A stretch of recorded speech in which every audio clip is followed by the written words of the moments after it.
It's time for another thrift haul, including Boopy and black cats. There's an old curiosity shop. Every once in a while I go by there for the fond recollections that lie there in that old curiosity shop. Hi everyone, this is Scott from the Old Curiosity Shop, and most of you will recognize this as a very popular anchor hocking pattern. It was produced from the 1950s into the 70s, but it wasn't originally called Boopy. You want to know what it was called? Well, stay tuned and you'll find out. Also, we'll find out who made this black cat, and why does he have holes in his head? Stay tuned, there's much more on this thrift haul.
Well, hi everybody, it's time for another thrift haul. I don't know what the weather is like where you are, but here in the Northeast, it's almost, well, I won't say fall-like, but it's cool outside, it's rainy, it's overcast, and I decided, let's do a thrift haul. So let's dive in and see what we've got. Now, those of you who are observant and watch my channel, you'll recognize this little dude from the last thrift haul. That was the little dirty baby, and just take a look. He is cleaned up and looking fine. He's scrubbed up well. He's actually made of not composition, but a porcelain. See how he clicks? Anyway, I had a lot of help from folks on identifying him and the little dude that he was with, called a frozen Charlotte. That was new to me. I'll tell you more about that later. Let's go to this guy first. I don't know who it is. It doesn't look like Mickey. Now I know Mickey wore white gloves, and I think Mickey's face was a little bit different. So I'm stumped. I'm not a Disney collector, nor am I a toy collector. But if we look here at the tag, we see Walt Disney character, Walt Disney Productions. And this is made by the California Stuffed Toy Company of Los Angeles. So I'm not really sure. I did a little looking, couldn't really find anything.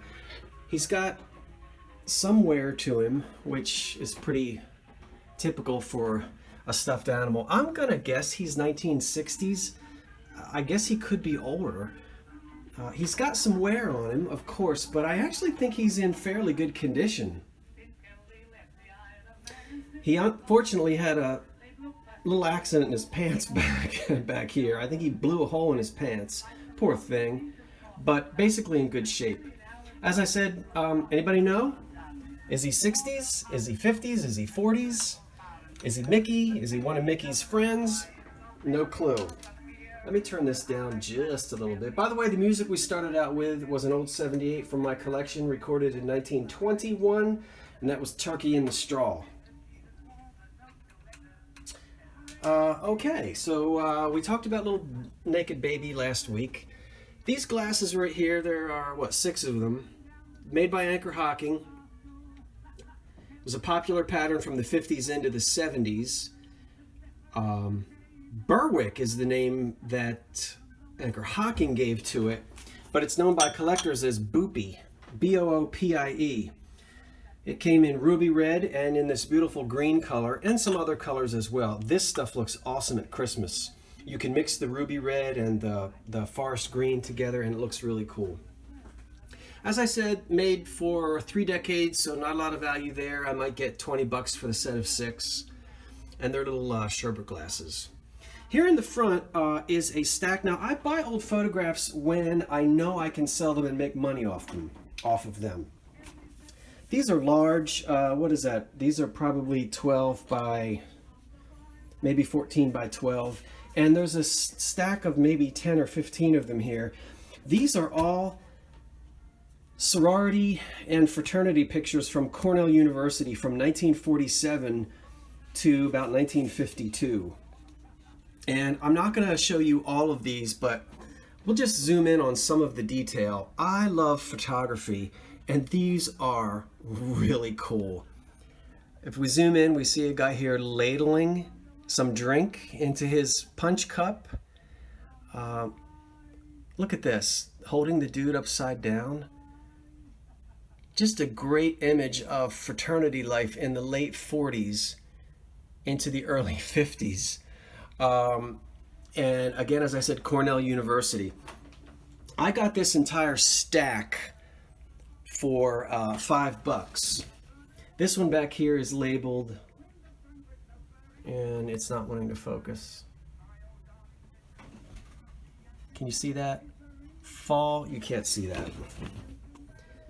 Fall, there we go. Fall house party of 1947.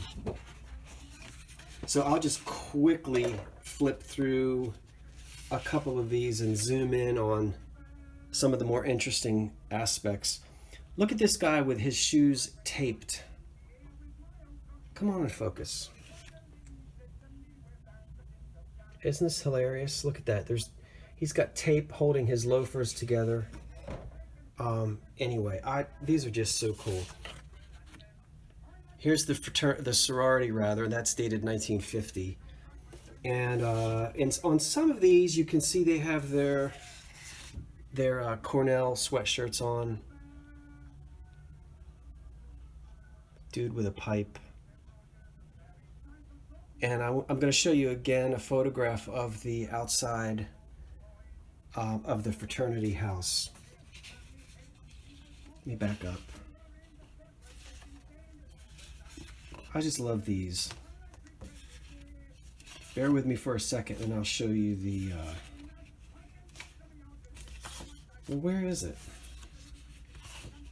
Here we are. So here's everybody out in front of the house. The frat house.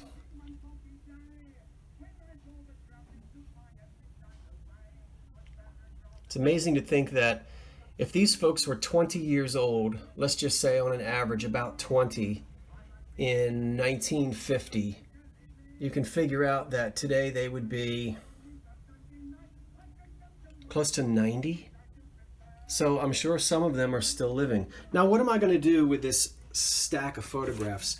Well, I'm going to keep them all together as a collection and put them online and list them as a collection of fraternity photographs from, come on, focus, from the late 40s, 1950s from Cornell University. Maybe some alumni would want it. Maybe maybe Cornell will buy them. Who knows? But $5 for all of those. Love it. Let's do the lamps. This was lamp week for me. That one right there is a pottery lamp, probably from the 30s or 40s. I know that these shades are not necessarily appropriate on all of these lamps, but I had to put something on them anyway. So that was, I think, $2. And again, I did rewire it with a new reproduction cloth cord. Here's another one back here in mahogany, similar to one I had last week. This is taller though, and I have an old style shade on it. That was $3. That's a really cool lamp. This is a wonderful tacky 1960s not radio lamp, but television lamp. Not really molded plastic popcorn or melted plastic popcorn, but it's melted plastic something. They're not really popcorn. See, they're almost like beads. But anyway, there's the on-off switch down there.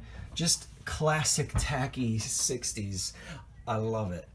I'll show it to you at the end with the lights off. And then finally over here, this wonderful sort of atomic star space age glass lamp. Not an appropriate shade, but that's all I had to put on it. With the old socket. I did rewire this as well, took it all apart. This is just dying for a fiberglass lampshade from the 50s, so hopefully I'll be able to find one. Okay, moving up front here. I don't do a lot of souvenir stuff anymore, but flamingos are big in terms of a collecting category. I like this because it's kitschy, it's sort of tacky Florida, 50s, 60s, and people like flamingos. That was $1.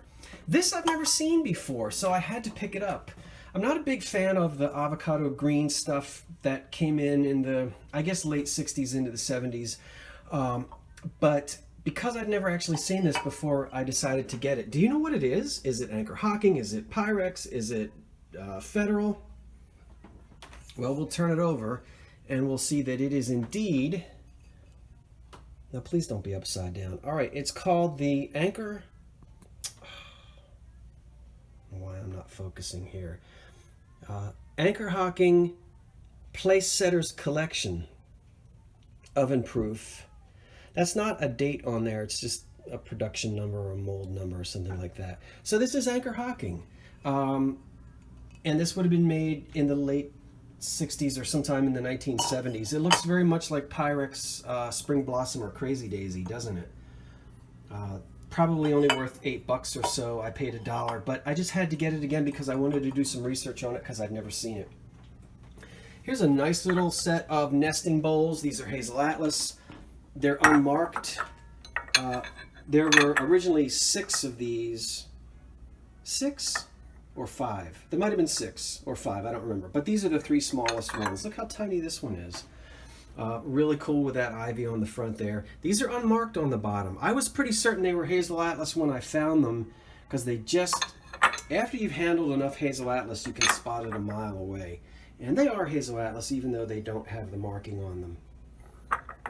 This may be the period where Hazel Atlas was taken over by the Continental Can Company and they weren't quite marking things yet. I'm not sure, but they certainly have kind of a mid-50s feel to them, I think. Going out of order here, this in the front is called Colonial Kitchen. It's 2 teacups and 2 saucers. It's from the 1940s. Nothing there, but if we look at the saucer, we'll see that it's Homer Laughlin eggshell. And it's the scene on there obviously is called Colonial Kitchen. This was a very popular pattern for them in the 1940s. A lot of it was made and there's not a whole lot of value there, but I don't often see it even though it was quite popular, so I picked those up for very little. The cats, why do they have holes in their heads? Well, you know why. They're salt and pepper shakers. And they're nice. The red is pretty good. As we all know, this cold painted red is usually chipped off of there, but these are both excellent. And I think we see, yeah, there's Japan on the bottom of both of them. Nope, not on the bottom of that one, but it is on the bottom of this one. So, 1950s again, probably. Way cool. There's another, that's not the same jack-o'-lantern I had last week. This is a much smaller one. And he's got a strange face. If you really are into your Halloween stuff, that's somewhat of an unusual smile. He's got pretty good cheekbones, doesn't he? And I'm not familiar with this company, so help me out, you Halloween collectors. See if I can get you to see that there's the mark on the bottom, and it simply says, which you may not be able to see, It says Best, B-E-S-T. That's what's embossed on the bottom, and I think that's all that's on there. If there's anything else on there, I can't read it. I did a quick search for Best, and I couldn't find anything, so I still don't know much about him. I like him because he's small and he's in excellent condition, so I have to do a little more homework on that. I paid 50 cents for these old plugs. You know I collect these because I use them when I restore my antique lighting. This is, I don't know. You're looking at it and you're saying, well, it's a salt and pepper shaker dummy. I don't think so, because it's got, all right, you can see that it's got holes all over it, right? If it were a salt and pepper, or a salt and or a pepper shaker, I don't think it would have those holes all over it like that. My goodness, you'd get enough salt and pepper to kill a horse. And also, no plug would fit, no cork or plug would fit in the bottom of that. You can't stick a light in it. I don't think you'd stick incense in it. So what is it? Now, I don't think it's a toothpick holder, because the toothpicks would fall right through. It's some kind of pottery or ceramic, and it's a Christmas tree. Doesn't light up. So I don't know what it is. And I'm showing it to you now. This is the only Christmas thing I'm going to show you until until July 25th. So let's pause for just a moment and have a quick commercial, and I'll be right back. That's right, if you haven't guessed, it's going to be Christmas in July, next Wednesday, the 25th. I have accepted a suggestion by one of my subscribers to join Nesting Haven. That's Nicole. Now, if you're not familiar with her channel, I have included a link to her channel right below at the end of this video. Anyway, Nicole from Nesting Haven invited other thrifters to do a Christmas in July special on Wednesday, July the 25th. So I'm going to do that, as well as many other of your favorite Thrift Haul videoers. So I hope you'll join me. Now make sure you go to Nicole's website, because she's going to put together a playlist of everybody who's going to join in on the Vintage Christmas. What we're doing is holding some of the things that we've been finding this summer just to show you in this video. I have been really finding a lot of Vintage Christmas. Now, some of it I already showed you, but a lot of it I haven't, so it's going to be new. So I hope you'll stay tuned for that. July the 25th, Vintage Christmas. Let it snow! All right, I'm back. So we'll put this guy away. If you know what he is, I'd love to know what he is, or she is. From the 1940s, I love this. Here are 4 platinite plates made by Hazel Atlas, and the glasses in the back are made by Libby. Now, kitchen colors change. It seems like about every decade they changed. The 1930s, that cream and green was popular. We got into the 40s and red and white became very popular. In the 50s, we got into green, and then of course in the 1960s, these turquoise colors back here. But we'll stick with this for right now. There are 6 glasses by Libby. I love these. They're in excellent shape. The L is under there, although it's kind of difficult for you to see. I bought the glasses and the plates at a thrift shop on the same day. It's just amazing. I think that these might have been in somebody's household and they've stayed together all these years. They match beautifully, and they're really a 1940s into the early 50s style. Most of you know platinite is the glass that was made by Hazel Atlas. These aren't marked. A lot of times platinite isn't, but you know that it's Hazel Atlas. The platinite in the pastel, the pastel colored platinite, I love it. Doesn't have a huge lot of value. I bought these because the white with the red stripe seems to have a little higher value, a little harder to get. The red stripes on these are fantastic, and that was a great buy. It was $2 for all 4 of these plates that were taped together, and it was $3 for all of those glasses. I'm not really telling you what I hope to get for everything, am I? I think I've just kind of forgotten to do that. I don't know, the plates, 5, 10, 15, 20, maybe $20 for the plates, maybe 35 for the glasses. I need to do a little more research. I'm not really sure about that. I skipped back here. You don't often, in fact, I don't think you've ever seen me show a piece of what's just known as pressed glass, American pressed glass. This is the stuff that was enormously popular for 40 years or so before the Depression glass era. So from the Civil War into about 1920 or so, pressed glass and cut glass was the rage, and you can't go to a thrift shop or a yard sale or rummage sale.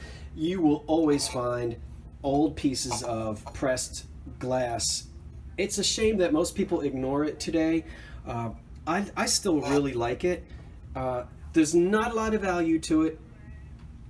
I'm going to show you a small collection of it that I have in another video, but it really looks beautiful. You can mix and match it. What I would advise on this stuff is that don't buy anything that's chipped. There's so much of it out there, there's no need really to buy chipped pieces.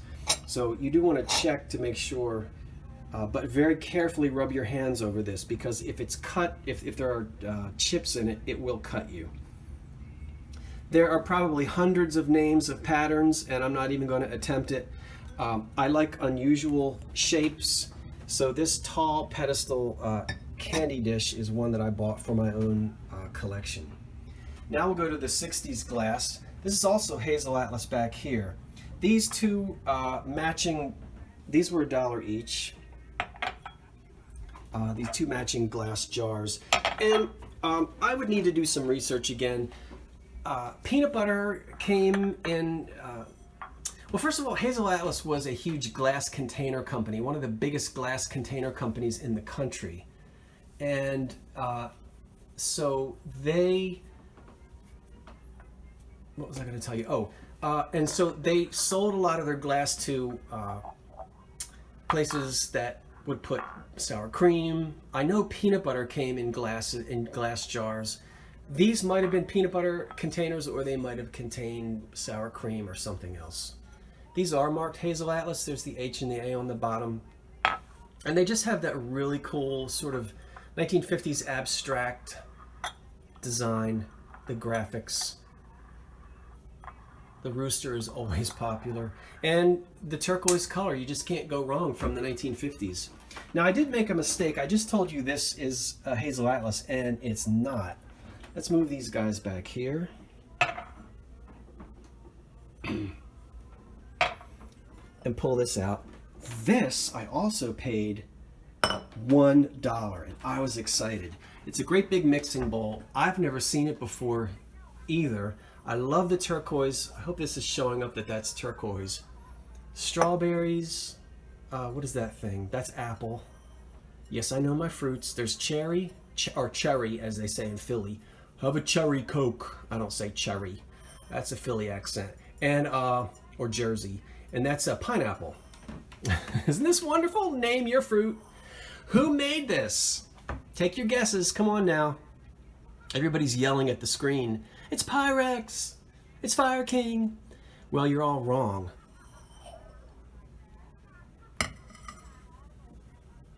It's Federal Ovenware. See it? See the F in the ovenware? I love it. And it was $1. It's in perfect condition. I don't yet know what I'm going to sell it for, because I still have to do some research on that. Okay, did I cover everything? Back up. I did, I think. Let me just refocus and give you a look again. Yeah, that's everything. Again, I apologize if I don't always remember to tell you what I paid and what I think I can get. I'm not trying to sucker you into watching my Guess What Sold on eBay this week videos, but that's where you do actually get to see what everything sells for. I guess I should do a better job of that. Anyway, enjoy. Hey, don't forget to tune in on next Wednesday? Well, it's July the 25th, as I said in my announcement, for the Christmas in July show.